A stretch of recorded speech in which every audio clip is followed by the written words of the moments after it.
Bhagyanagaram బోనమెత్తింది. City అంతటా వైభవంగా బోనాలు జరుగుతున్నాయి. వాడవాడన అమ్మవారికి బోనాలు సమర్పిస్తున్నారు భక్తులు.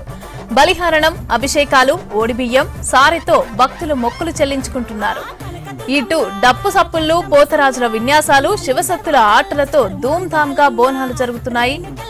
ఇటు లాల్ దర్వాజా సింహవాహిని ఆలయానికి ఉదయం నుంచి కూడా భక్తులు పోటెత్తారు. తెలంగాణ సంస్కృతి ఉట్టిపడేలాగా మగువలు ముస్తాబయ్యి ఆలయానికి వస్తున్నారు. అమ్మవారికి భక్తి శ్రద్ధలతో బోనాలు సమర్పిస్తున్నారు. ఇప్పటికే సింహవాహిని అమ్మవారిని మంత్రులు దర్శించుకున్నారు.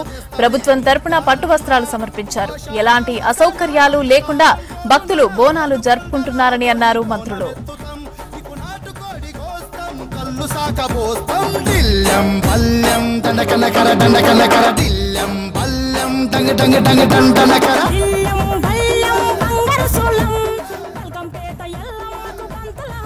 ఇక ప్రజలంతా సుఖ సంతోషాలతో ఉండాలని అన్నారు. ఇక పాత బస్తీ అమ్మవారికి మొక్కులు చెల్లించుకుంటున్నారు భక్తులు. అమ్మవారికి ప్రత్యేక పూజలు చేస్తూ బోనాలు సమర్పిస్తున్నారు. బీజేపీ నేతలు భాగ్యలక్ష్మి అమ్మవారి ఆలయంలో పూజలు చేశారు. ఇటు అక్కన్న మాదన్న ఆలయంలో దర్శించుకున్న పీసీసీ చీఫ్ మహేష్ కుమార్ గౌడ్ ప్రజలంతా బాగుండాలని కోరుకున్నారని చెప్పారు. బోనాలకు ప్రభుత్వం చేసిన ఏర్పాట్లు బాగున్నాయని కొనియాడారు.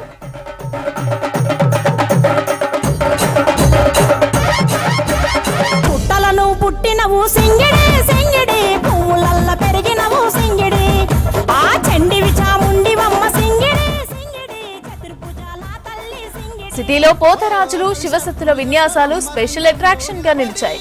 కాసేపట్లో తొట్టెల ఊరేగింపు కార్యక్రమం అయితే జరగనుంది.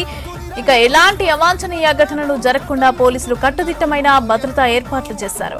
ఇటు రేపు ప్రధాన ఆలయాల్లో రంగం కార్యక్రమం కొనసాగనుంది.